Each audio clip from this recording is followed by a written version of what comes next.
हिंगोली जिल्ह्यात तापमानाचा पारा हा 42 अंशांवर पोहोचलाय। वाढत्या तापमानामुळे बाजारपेठेत पूर्णतः शुकशुकाट पसरलेला आहे आणि त्यामुळे बाजारपेठेमध्ये साहित्य विक्रेत्यांना ग्राहकांची प्रतीक्षा लागली। वाढत्या तापमानाचा परिणाम हा व्यवसायावर झाल्याचं दिसून येत आहे। हिंगोली शहरातील गांधी चौक भागातून आढावा घेतलाय प्रतिनिधी संतोष भिसे यांनी। हिंगोली जिल्ह्यामध्ये मागील 4 ते 5 दिवसापासून तापमानाचा पारा वाढलेला आहे।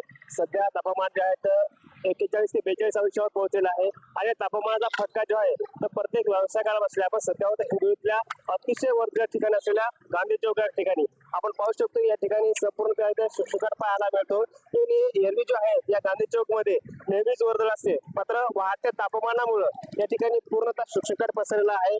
कारण या ठिकाणी खरेदी करण्यासाठी अनेक नागरिक येत असतात। आपण पाहू शकता की समोर जे आहे या ठिकाणी पूर्ण दुकाने असतात, मात्र तापत्या उन्हामुळे या ठिकाणी दुकाने देखील नाहीत आणि लांब जिथपर्यंत नजर जाते तिथपर्यंत की म्हणजे वर्दळ आहे ती वर्दळ अतिशय कमी आहे। मात्र या ठिकाणी ग्राहकच नसल्या कारणानं त्यांना आता ग्राहकांची परीक्षा करावी लागत आहे। त्याच्यानंतर हिंगोली जिल्ह्यामध्ये तापमान वाढल्यामुळं याचा आरोग्यावर परिणाम होत आहे। त्यामुळे आता बरेच नागरिक बाहेर निघण्याचं टाळत आहेत। संतोष भिसे, पुढारी न्यूज, हिंगोली।